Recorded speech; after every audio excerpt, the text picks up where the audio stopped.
Good morning student. आज हम शुरुआत करेंगे inverse trigonometric function. Trigonometric function के बारे में हम +1 में पढ़ चुके हैं कि ट्रिग्नोमेट्रिक फंक्शन आपका कैसे बिहेव करता है, वो भी फंक्शन है। बट यहाँ आप और वो नॉलेज हमें होनी चाहिए। +1 तक जो ट्रिग्नोमेट्रिक फंक्शन है वहां तक की नॉलेज हमें इसके लिए होनी चाहिए कि जैसे आपके ट्रिग्नोमेट्रिक फंक्शन कौन कौन है। साइन एक्स, कॉस एक्स, ये हमारे ट्रिग्नोमेट्रिक फंक्शन है। Sine x, cos x, tan x, sec, angle कोई भी हो सकता है आपका, सेक, कोसेक और कोटेंजेंट ट्रिग्नोमेट्रिक फंक्शन है। इनकी नॉलेज हम +1 में ले चुके हैं। क्या डोमेन है, क्या रेंज है, वो आपको पता है, वहां से आप देख सकते हैं। अब यहाँ बात करेंगे हम इनवर्स ट्रिग्नोमेट्रिक फंक्शन कि ट्रिग्नोमेट्रिक फंक्शन का इनवर्स कैसे फाइंड आउट कर सकते हैं। अब जैसे हमने पीछे रिलेशन फंक्शन में फंक्शन को पढ़ा है, इन्वर्टिबल फंक्शन को पढ़ा है, तो आपका इन्वर्टिबल फंक्शन होता क्या है। इन्वर्टिबल फंक्शन ऐसा होता है कि कोई भी फंक्शन है आपका f, a से b, आपको पता है कि तीर के बाद आपका साइन कोडोमेन का होता है, तीर के बाद जो आपका सेट है वो कोडोमेन का होता है। कोई फंक्शन f है, a से b डिफाइंड कर रखा है, तो ये क्या हो, बिजेक्टिव या बाइजेक्टिव हो, मीन्स 1 एंड ऑन टू हो, तभी तो इन्वर्टिबल होगा। देन ही तो हम कह सकते हैं कि आपका फंक्शन क्या होगा, इन्वर्टिबल होगा। तभी होता है कि आपका फंक्शन 1 भी होना चाहिए और ऑन टू भी होना चाहिए, देन हम कह सकते हैं हमारा फंक्शन इन्वर्टिबल है। और उसका इनवर्स क्या होता है, एक फंक्शन g होता है b से a, यानी जो डोमेन थे, यानी जो रेंज थी, अब 1 एंड इनटू है आपका फंक्शन, तो ये रेंज ही हो जाएगी। कंप्लीट जो कोडोमेन है वो आपकी क्या ही हो जाएगी, रेंज। जो रेंज है वो आपकी डोमेन हो जाती है, और जो डोमेन थी वो आपका रेंज हो जाती है, यानी इंटरचेंज होगा। अगर वो इनवर्स है तो आपका इंटरचेंज हो जाते हैं। और किस प्रकार होगा, वो भी 1 एंड 2 होगा। और जी वाई इक्वल टू एक्स, ये आपका इनवर्स होता है। जी वाई उसको कैसे डिनोट कर सकते हैं, एफ इनवर्स एक्स हम लिखते हैं। इस प्रकार हम कहते हैं कि किसी भी फंक्शन का इनवर्स आप फाइंड आउट कर सकते हो, वो निकालने का तरीका आपको पता है। बट अगर हम इनमें से किसी भी फंक्शन का जिक्र करें तो ये तो 1 और 2 अपने हैं ही नहीं। जैसे हम साइन एक्स ही उठाते हैं, y equal to sine x आप फंक्शन उठाते हैं, और यदि आप इसका ग्राफ ड्रॉ करते हैं, आप इस फंक्शन का ग्राफ ड्रॉ करते हैं, तो आपने +1 में या ड्रॉ किया है तो किस प्रकार करते थे कि ये जैसे यहाँ आप एंगल्स लेते हैं, 0 एंगल, π/2, यहाँ जैसे आपने पाई लिया है, यहाँ आपका 3π/2, यहाँ 2π, इस प्रकार चलते जाएंगे। यहाँ -π/2 -π, इस प्रकार हम एंगल लेते हैं, आपके एंगल चलते जाएंगे। ये x एक्सिस है, ये y एक्सिस है, ये 1 हो जाएगा, ये -1 हो जाएगा, क्योंकि आपका साइन एक्स की जो रेंज है वो 1 और -1 ही होती है। तो इस प्रकार होता है इसका ग्राफ, अगर आपने ड्रॉ किया है।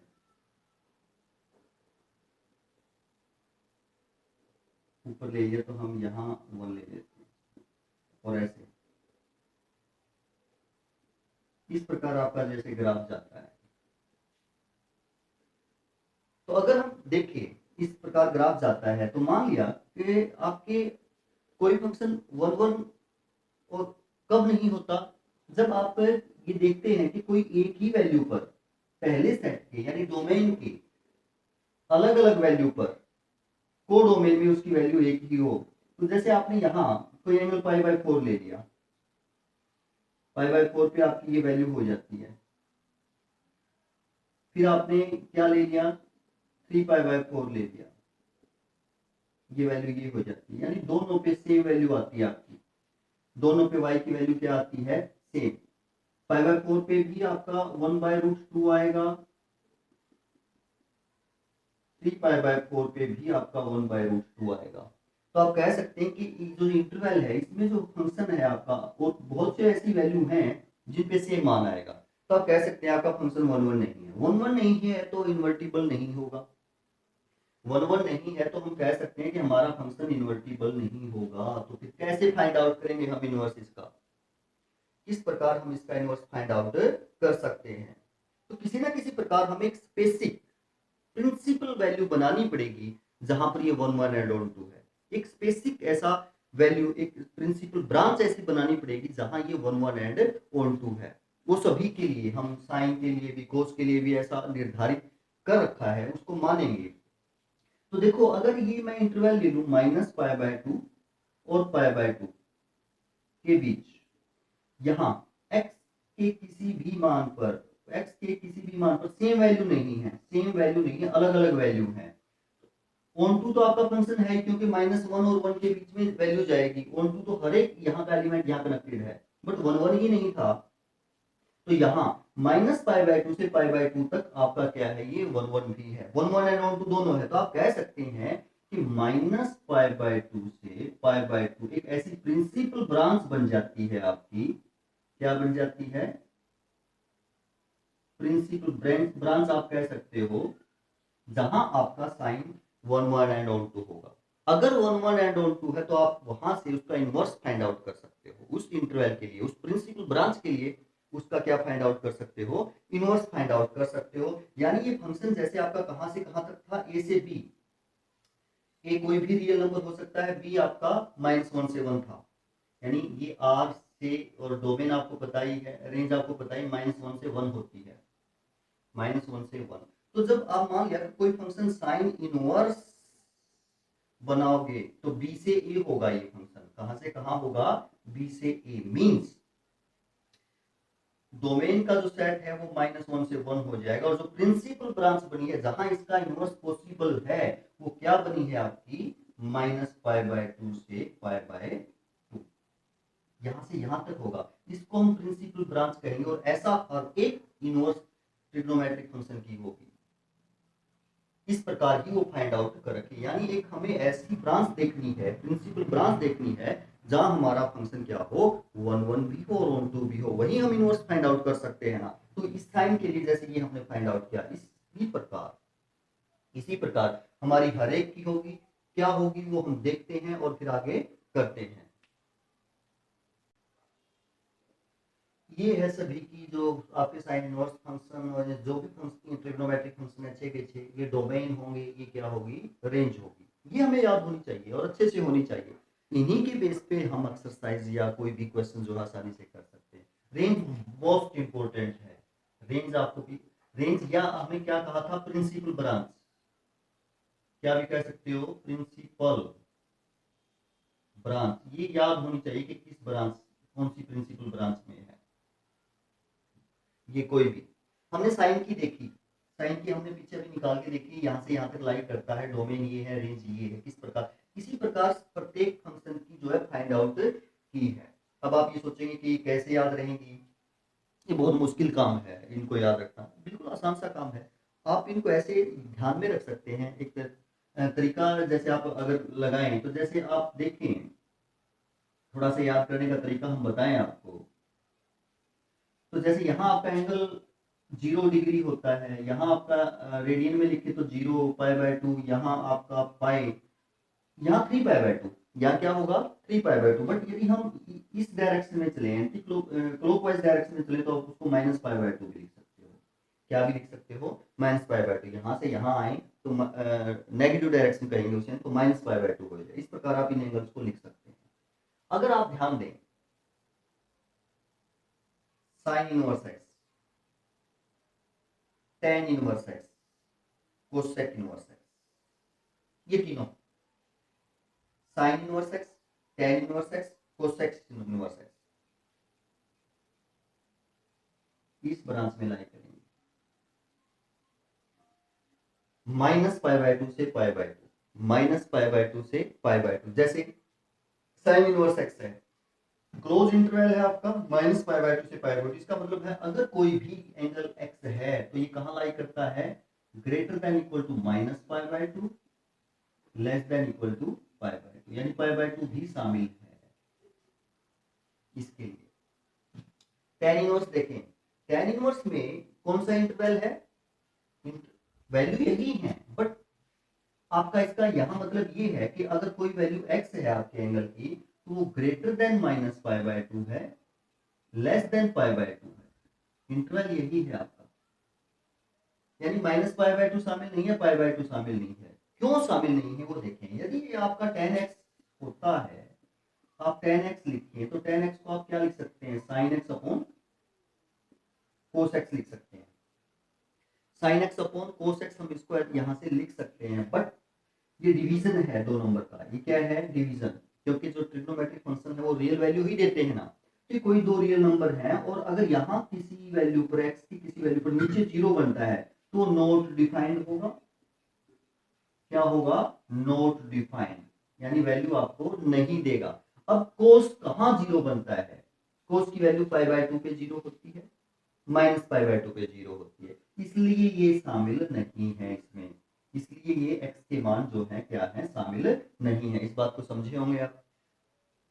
तो इसलिए इस इंटरवल को ऐसा लिख दिया गया है। अब आप देखें कोसेकेंट इनवर्स x, इसका मतलब ये है कि ये interval minus pi by two से पाई बाय टू शामिल है, या इसको आप ऐसे भी लिख सकते हैं, इसी इंटरवल को हम ऐसे लिख सकते हैं, minus pi by to zero union zero pi by to.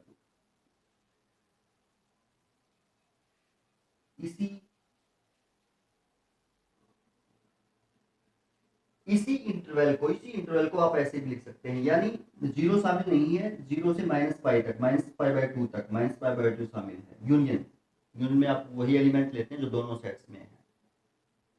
Zero शामिल नहीं है और पाई बाय टू तक, यानी जीरो शामिल नहीं है, माइनस पाई बाय टू से पाई बाय टू तक का हर एक वैल्यू है।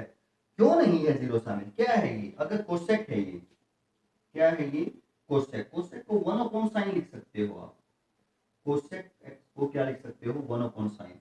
यानी ये कहां डिफाइंड नहीं होगा, जहां साइन की वैल्यू जीरो है, एक्स के उस मान पर डिफाइंड नहीं होगा, एक्स के उस मान पर डिफाइंड नहीं होगा जहां साइन जीरो बन जाए।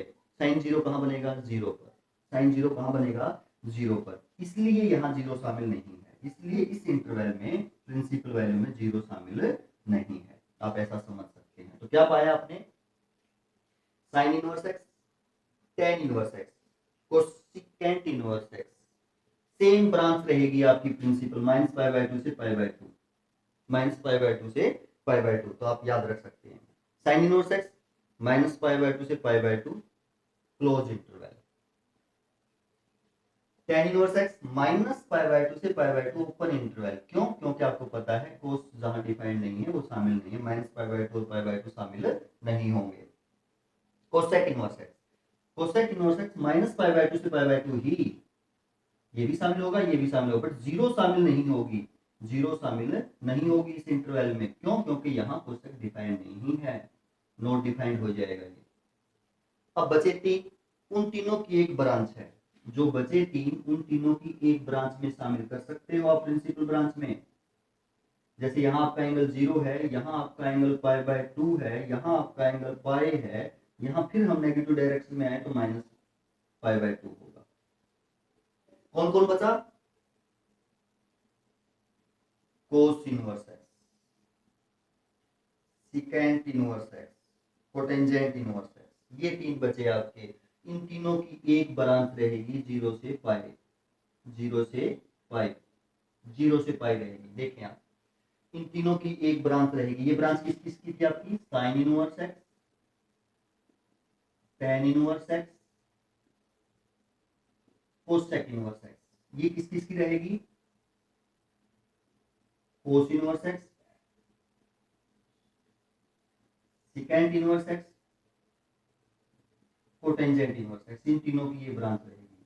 जो जहां डिफाइंड नहीं है वो छोड़ देंगे। देखो जैसे कोस इनवर्स एक्स जीरो से पाई, एंगल डोमेन रेंज क्या होगी आपकी कोस इनवर्स एक्स की, जीरो से पाई, प्रिंसिपल ब्रांच होगी जीरो से पाई, ये रख दिया। इसका मतलब ये है कि अगर कोई भी एक्स आपकी इसकी सारे की वैल्यू क्या होगी, जीरो से पाई होगी, सारे की जो वैल्यू है वाई के जो मान है वो क्या होंगे, जीरो से पाई होंगे, यानी वाई कहाँ लाई करेगा आपका, यहाँ लाई करेगा, सॉरी यहाँ भी ये आपका वाई होगा, एक्स तो डोमेन है यहाँ पे, एक्स तो क्या है आपका डोमेन है, यहाँ भी आपका क्या रहेगा, वाई रहेगा, सारी की वैल्यू है ना वाई। रेंज का जिक्र कर रहे हैं, किसका जिक्र कर रहे हैं, रेंज का जिक्र कर रहे हैं। तो ये रहेगा किसके लिए, कोस इनवर्स के लिए। तो सभी जो कोस इनवर्स की कोई भी आप डोमेन रखें, कोई भी डोमेन रखें, यदि वो इन्वर्टिबल है, उसका इनवर्स पॉसिबल है, 1 1 एंड 2 ऑन 2 है, तो इस ब्रांच में होगा।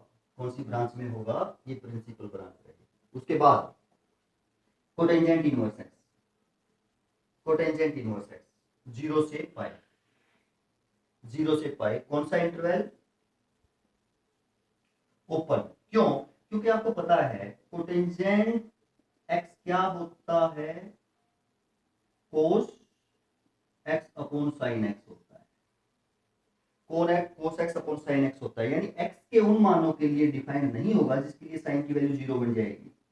अगर नीचे 0 बन जाती है तो डिफाइन नहीं होगा। अब साइन 0 कहाँ है, साइन 0 0 पे भी होता है और साइन 0 पाई पे भी होता है, यानी साइन 0 की वैल्यू 0 होती है, साइन पाई की वैल्यू 0 होती है, इसलिए 0 और पाई इसमें शामिल नहीं है, इसमें शामिल नहीं है। तो यहाँ जो y के मान है वो लेस देन पाई ग्रेटर देन 0 होंगे। जो रेंज है आपकी y वो कहाँ होगी, यहाँ होगी। इंटरवल तो यही रहेगा ना आपका, इंटरवल यही रहेगा, बट 0 और पाई शामिल नहीं है, इस बात को हम ध्यान रखें। क्यों नहीं है, क्योंकि कोटेंजेंट साइन अपॉन कोस होता है, कोस अपॉन साइन होता है, जहां साइन 0 होगा ये वैल्यू डिफाइंड नहीं होगी और आप कह सकते हैं ऐसा नहीं हो सकता। फिर रहता है आपका सिकेंड, 0 से पाई ही है, 0 से पाई ही है, यही ब्रांच है आपकी, बट ये कहता है कि 0 नहीं होगा।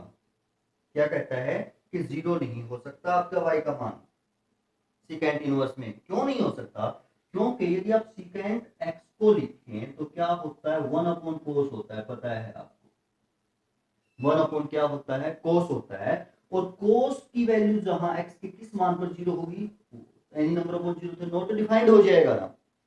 तो पाई बाय 2 पे होती है, किस पे होती है कोस की वैल्यू, कोस डिफाइंड नहीं होगा, सिकेंट 1 अपॉन कोस ही होता है। तो कहां डिफाइंड नहीं होगा, 0 पे, 0 पे नहीं, पाई बाय 2 क्या होगा यहाँ पे, पाई बाय 2, क्योंकि pi by 2 cos pi by 2 0 होता है, कोस पाई बाय 2 क्या होता है, 0, कोस पाई बाय 2 एक्स की वैल्यू यदि पाई बाय 2 है तो ये 0 होगा, और 0 होगा तो 1/0 इंफिनिटी नॉट डिफाइंड होगा, तो आप कह सकते हैं कि पाई बाय 2 नहीं हो सकती, 0 से पाई होगी, क्या नहीं हो सकती, पाई बाय 2 नहीं हो सकती। तो इस प्रकार हमें ये याद करने का एक आसान सा तरीका, रेंज ही हमें ज्यादातर यूज होगी, रेंज आपको याद होनी चाहिए। डोमेन, तो देखो साइन इनवर्स कोस इनवर्स के सेम है आपके डोमेन, टेन इनवर्स के ऑल रियल नंबर हैं, कोसिकेंट और सिकेंट इनवर्स के सेम है आपके डोमेन, यानी ऑल रियल नंबर, -1 और 1 के बीच की वैल्यू नहीं है। कौन सा इंटरवल है, ओपन, ये भी, और कोटेंजेंट इनवर्स के भी ऑल रियल नंबर हैं, यानी दो दो के सेम है, sine inverse cos inverse same, tan inverse cot inverse same, cosecant inverse secant inverse same, ये आपके क्या रहेंगे, डोमेन रहेंगे इनवर्स फंक्शन के लिए। तो ये एक छोटा सा टॉपिक था आपका, ये चीजें आपको याद रहनी चाहिए, और ये मोस्ट इंपोर्टेंट टॉपिक है। नंबर के हिसाब से शायद ना हो, नंबर के हिसाब से शायद ना हो कि ये 4 या 5 नंबर का आएगा आपका, बट आगे आने वाले चैप्टर्स में जो यूज होगा आपका, ये डेरिवेटिव में भी यूज होगा, ये इंटीग्रेशन में भी यूज होगा आपका, तो वहां के लिए बहुत ही इंपॉर्टेंट है, डेरिवेटिव के लिए तो बहुत इंपॉर्टेंट है। तो हमें इसको बहुत ही अच्छे से करना है, बहुत बढ़िया तरीके से करना है, समझ करके अच्छे से, ये सारी चीजें याद आपको होनी चाहिए, रट करके नहीं, ऐसे आपको समझ करके याद होनी चाहिए। तो अब हम एग्जांपल्स देखेंगे इसके ऊपर बेस, जो प्रिंसिपल वैल्यू के ऊपर ही बेस यहाँ एग्जांपल होंगे, वहीं तक होंगे जहां हमारा फंक्शन 1 1 एंड ऑन 2 होगा, वही हमारी प्रिंसिपल ब्रांच होगी, उसी ब्रांच की हमें वहां क्या निकालनी होगी, वैल्यू निकालनी होगी। तो देखते हैं examples.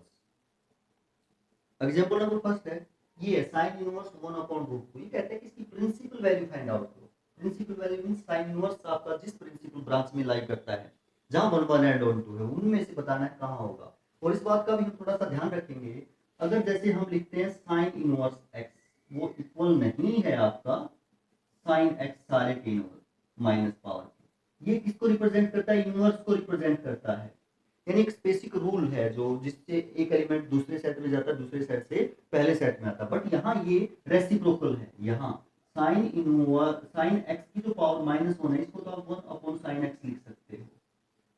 But sign inverse x को आप 1 अपॉन साइन एक्स नहीं लिख सकते।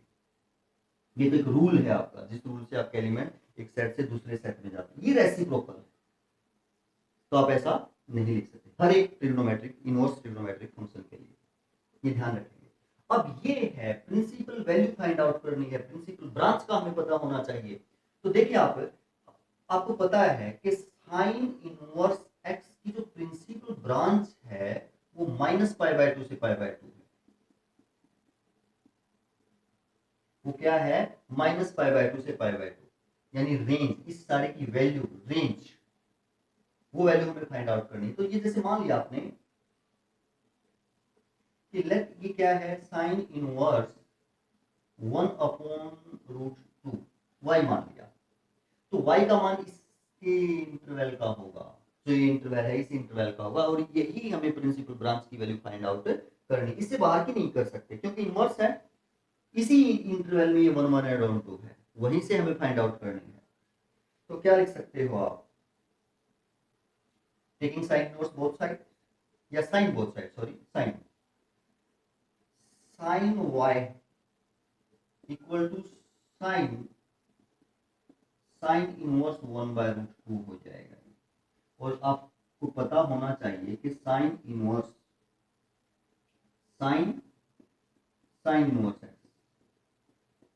एक्स होता है। क्या होता है? एक्स होता है। साइन इनवर्स एक्स क्या होता है? एक्स होता है। ये आपका कैंसिल आउट हो जाएगा। ये भी हमें थोड़ा सा समझना चाहिए, ये भी हम समझते हैं, इस क्वेश्चन से पहले समझ लेते हैं कि दो चीजें हो सकती हैं। देखो, हम ऐसे लिख सकते हैं, या तो हम ऐसे लिख सकते हैं साइन और साइन का एंगल साइन इनवर्स है, या हम ऐसे लिख सकते हैं साइन इनवर्स और इसका एंगल साइन। अलग अलग चीजें हैं दोनों। ये साइन और ये सारे का एंगल है, साइन इनवर्स एंगल है साइन का, साइन थीटा हुआ, ये क्या हुआ? Sine theta. ये साइन थीटा की वैल्यू होगी, क्या होगी? इसको आप जैसे क्या कह सकते हो? Sine theta. जो भी वैल्यू है कहाँ लाई करेगी? -1 और 1 के बीच में लाई करेगी साइन थीटा की वैल्यू, यानी ये वैल्यू एक्स होगी। साइन से साइन इनवर्स आप कैंसिल कर सकते हैं, वैल्यू एक्स होगी। बट यहाँ जो एक्स है वो -1 से 1 के बीच में लाई करेगा, क्योंकि साइन थीटा है, अगर इसको थीटा मान ले। बट यहाँ देखें हम, ये भी एक्स होगा, ये भी क्या होगा? एक्स होगा। बट इस सारे को अगर आप थीटा माने तो साइन इनवर्स थीटा है। साइन इनवर्स क्या है? थीटा है। और sine inverse theta principal branch ये है साइन इनवर्स की। तो यानी यहां जो ये वैल्यू आएगी आपकी, ये एक्स आपका -π/2 से π/2 होगा। ये बात आप ध्यान रखेंगे, ये बात हम क्या रखेंगे? ध्यान रखेंगे। तो देखिए आप, ये साइन y इक्वल टू, ये कैंसिल आउट हो जाएगा 1/√2।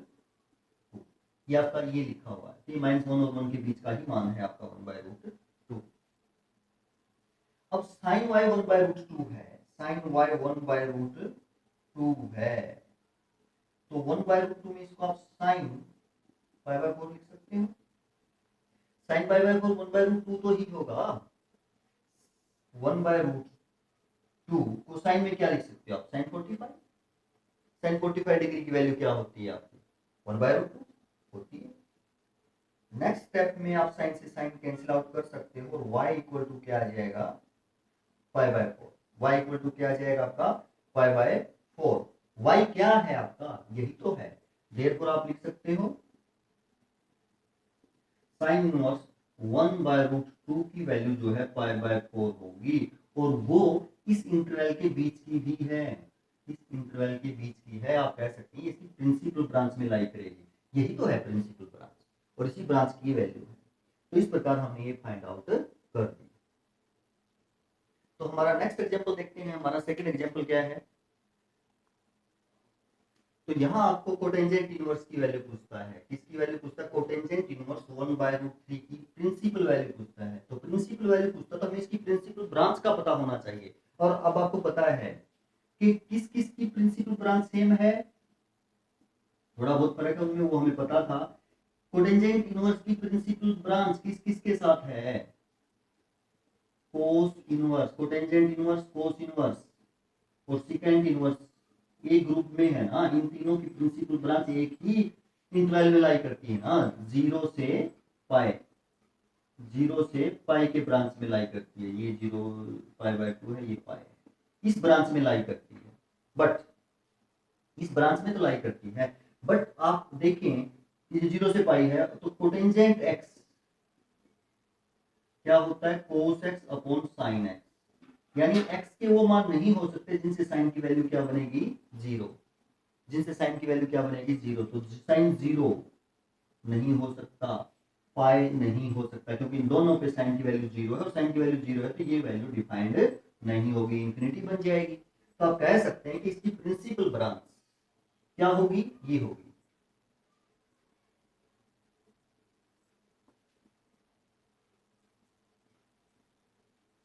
जीरो से पाई कौन सा इंटरवल? Open interval. जीरो शामिल नहीं है, पाई शामिल नहीं, के बीच के जितने भी वैल्यू है वो सारी शामिल है। ऐसा हम फाइंड आउट कर लेंगे। नाउ इसको मान लो अब आप, यानी इस इंटरवल के बीच की वैल्यू आनी चाहिए इस प्रिंसिपल ब्रांच की, वही प्रिंसिपल वैल्यू होगी इसकी। इसको मान लो कोटेंजेंट इनवर्स 1/√3। हमने इसको मान लिया।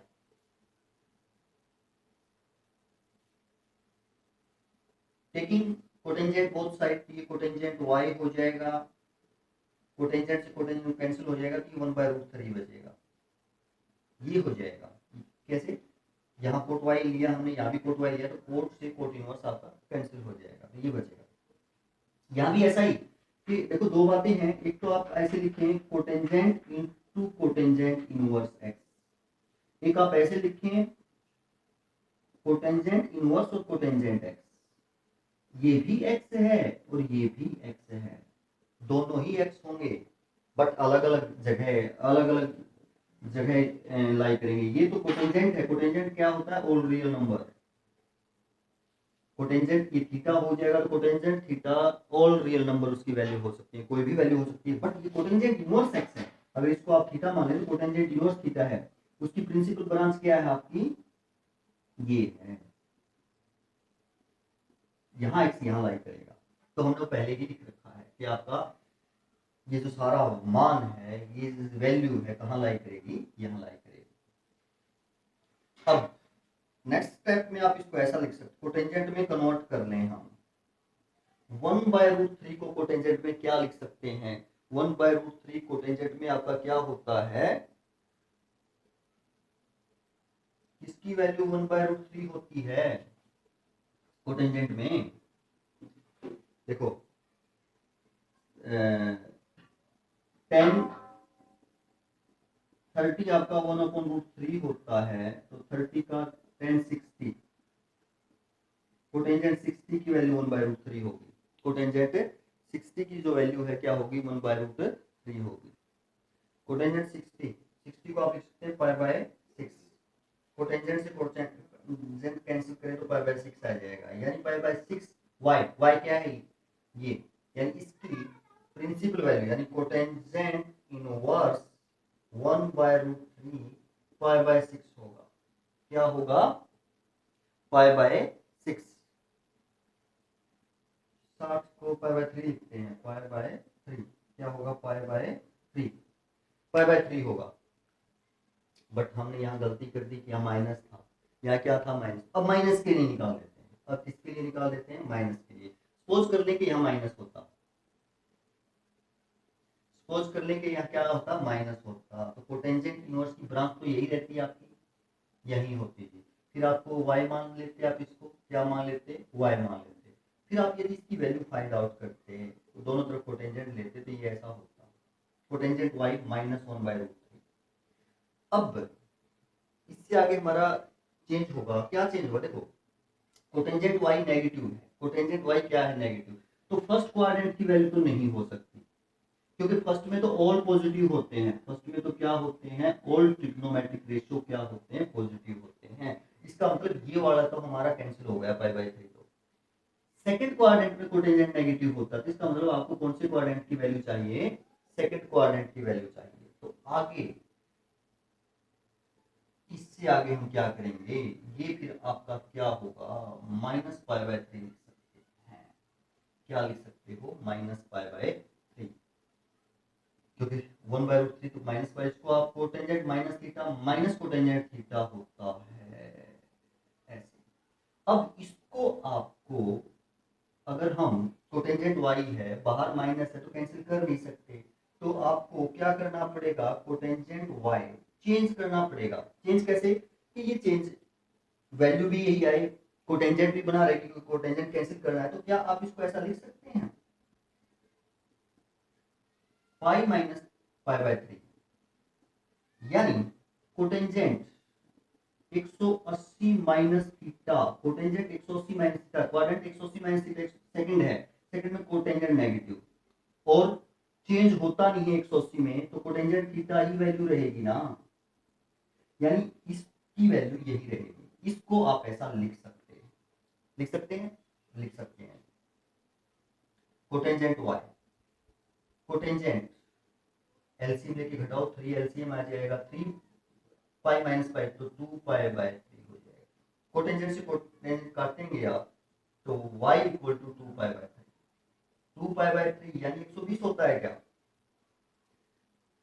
हाँ 120 होता है, तो 120 इंटरवल में लाई करता है, तो ये प्रिंसिपल वैल्यू होगी आपकी, यानी y क्या है आपका, कोटेंजेंट इनवर्स -1/√3 क्या होगा, 2 पाई बाय 3 होगा, और 2 पाई बाय 3 इस इंटरवल में लाई करता है, प्रिंसिपल ब्रांच में लाई करता है, तो ये आपकी इसकी क्या हो जाएगी, प्रिंसिपल वैल्यू हो जाएगी। ये जो रूल है आपके ट्रिग्नोमेट्री के हैं, ये हमें याद होने चाहिए, जो +1 में हमने ट्रिग्नोमेट्री की है वो सभी सारा आपको याद होना, याद होने से मतलब है कि वो आपको आना चाहिए, वो रिवाइज आपका होना चाहिए अच्छे से, तभी हम इनवर्स ट्रिग्नोमेट्रिक फंक्शन जो है कर सकते हैं।